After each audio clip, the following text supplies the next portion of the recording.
ilang Bible sa Matthew 21 verses 28 to 32. Verses? Hmm.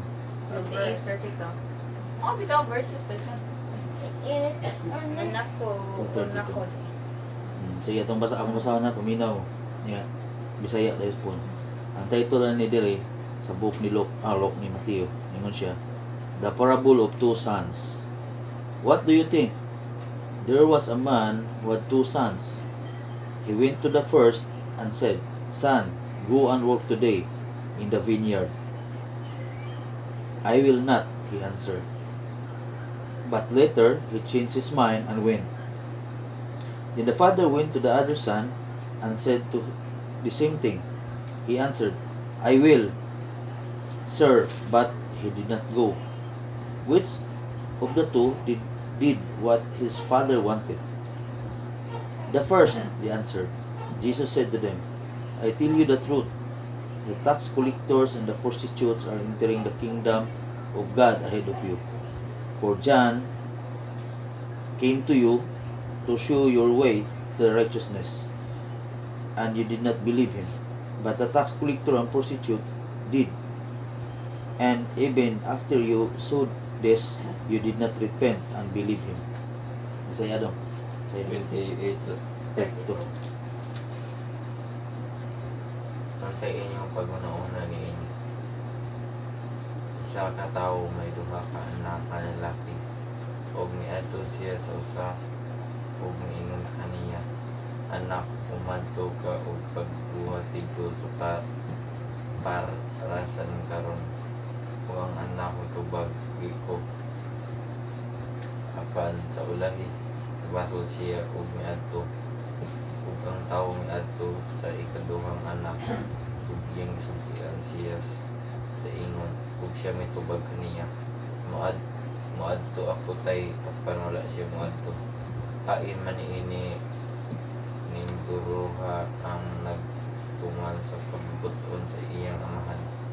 Sila miingon ang nahiuna, ug si Jesus miingon kanila sapagkat tinuod magkaingon kaninyo nga ang mga maniningil sa bugis ug ang mga daotang babayi nga nagsulod sa tingharian sa Ginoo sa tingharian sa Dios sunapat kay kaninyo kay di kanyang main isihuan nga nagtultol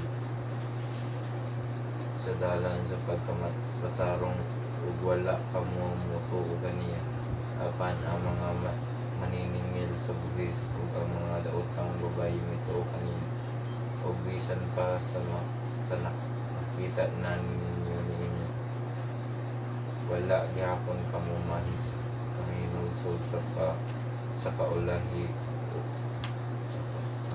kaulahian, wala mo to kaniya. Kasabot lang mo siyang ibasa, ha? Ha? Ha? Kasabot lagi? Asang kanto ka po? Kini siya parables, meaning to say, ang sama ng parables na. Sa parables na siya. Kana na ay lesson. Nalisa. Paano siya? Sabi siya, sambingay. Sambingay na siya. Maro pa sumbingay, baka nagbutang siya usa ka sample na pwede niyang mapasod kung siya dapat niyang ihatag niyo nga lison ba? Dili dok lison. Leksyon ba? Leksyon na.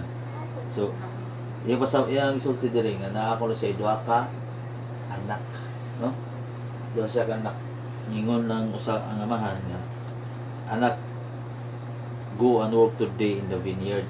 Ya, itubag ang anak na dilid siya madto. Pero sa taon nag-usab yung nauna, niadto siya. Iniduol siya kada niyang anak, adto karon sa parasan milang termo na, pero vineyard, may kung sa ng vineyard, yo? Garden or kuan, tanaman. Ingon din yung anak, sige mo adto ko, walang problema, wa siya mo adto. Ang audience niya kaya preceding chapter niya gisgutan about mga leaders of the church man nga ni question ni Jesus ba. Daghan ni siya mga audience na dinhi, pero murag naigwa ni kanang mga tawhan niya ba sila ba nagtutudlo about sa pulong sa Ginoo. Nga iyang giingnan kinsa man kang duha sa duha ang misunod sa sugo samahan. Itubag sila ang una gyud. Siyempre ang una, di ba? Bisag libalibad sa pirmiro, pero giadto siya, di ba? Yang isugo siya ba? Balibad siya pero lihok. Kato sa gisanong ngayong adtuon pero sa madto. Pumon kina, di ba? Pupuli di mo maginana, di mo pabadlong. Na musanong-sanong ya buhata ang isugo. Di ba? Kini usa wa sa musanong pero yung gibuhat ang sugo. Dili ko pero yung gibuhat. Nya ikaw sa ang ikaduha kay madto ko pero wa sa madto. Pumon kina siya na yung ba ng mga tao ginana ilang style. Sanungon lang ka pero di niya buhaton. Diba? So wala yung ipungtanan yung iyang audience. Si kinsa man ka aning duha ang nagbuhat sa gustong ipabuhat sa mahan. Tubag lang number 1 yun, di ba? Kaya hindi ko siya nga dili ko mo adto pero ni adto siya. Mao na ningon di si Jesus nga nila. Sultihan ko mo sa kamatuoran nga kanang mga magbubuhis, magkuliktag buhis, tax collectors ug ang mga prostitute, di ba? Kana mga klase duha ka klase tao mga kasasa man gid sila. Kay kanang tiguligtag buhis, diha pitang corruption. Kasi karon no, naami po na question niya kana sa ubang branch sa gobyerno, diin mo sud ang kwarta, na diha ang asa pitang sugod ang corruption. Sa unang panahon, kini silang mga tax collector, tiguligtag buhis, mao na sila miron mo ang mga tao makasasa gyud sila. Iksa mga kwartan dato gyud na sila. No? Pag tanaw nila ang uban diri nga si Mateo may writer na ni. Si Mateo tax collector mo sa ni. Siya, mo yan sa baba, tiguligtag buhis. Ang ilang style na kay atngan magatang sa daan. So, muagi ka dito, singilon ka buhis. Basta imong skinan or imong parada or balsa sa imong karga. Patungan kag buhis. So, wala ang trabaho. Burti lang pangorta ni sa tao. Wala atong ningon sila ato nga kaniniyang mga badlong isang klaseng tao. Di kaduha, kini mga prostitute kanang baligya sila dungog. Mga babae para mabuhi sila. Hantod ko naamya po na siyang kana mga buhata, prostitution o giniyang pagpangilad sa pinagi sa corruption sa tax collection. Wala ingon siya. Naibaw ba mo nga kini mga tawhan na mahaul na pa ninyo suod nga to sige nga rin sa langit. Ginaan niya. Di ba? Kung ikaw ingnon ka na, ikaw nagtudlo ng sig Bible. Nagtudlo ka sa tawhan. Ingnon ka, ibaw ba ka ng mga tawhan na? Bas mauna pa na makasuod niyo sa langit. Ng harian sa langit. Kaya nga naman. Kaya na. For John came to you to show you the way of righteousness. Ngayon na ni Jesus. Before ni Jesus, si John ang nanablo.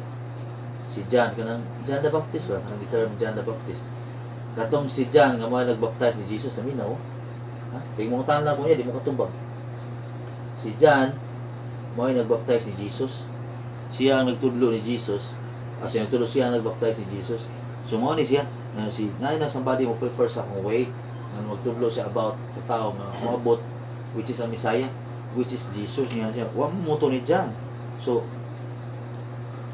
pero ang tax collector ang mga prostitute nito ni John. Maunas lang sud. Nasaan, even after you saw this, you did not repent. Doon siya nakakita ng mga si John, nuldo na repent and sin no more. Mga nangingon niya, di ba? Na, pagkuha na mo, pagbasol mo sa yung mga sala. Siniyana na si John, wag po sila, bisa kibawan sila daan. Yung mga tax collector, o ang mga, o ang mga prostitute, nituo ni John. So, minimingos Kristo, kanang mga tao na mas mauna paglagsod ninyo sa ingarihan sa langit. Kaya although, ang ilang gibuhat, dili makapasod siya sa langit. Pero nag-usaban sila later on, ilang kaugliwas. Bro, ang klainan, ano ipakita Kristo ba? Ang ilang binuhatan, sama siya itong nibalibad sa primero nga, sugoon tiga ato sa vineyard.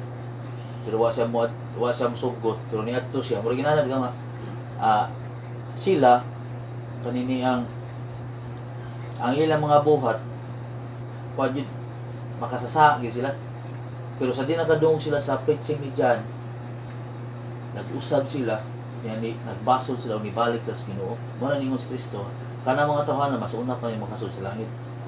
Kining duha ka grupo sa tao, ikatang grupo sa tao, mao ni siya kating pag-igan niya. Kamo, niingon mo, nakasabot mo sa Ginoo, nakasabot mo siyang ipanudlo. Pero ninyo ba? Basi ka sanong-sanong ramo. O, kasabot ko na. Sabot ko na. Niyawaan niyo buhata, wala mo repent sa inyong heart. Yan ako sundo ng Ginoo. Ang may tabo na, sama mo atong mga tawhanan, atong tirahan ni Jesus. Ganyan nga. Mawahi mong suod. Mas mauna pa na makasari niyo.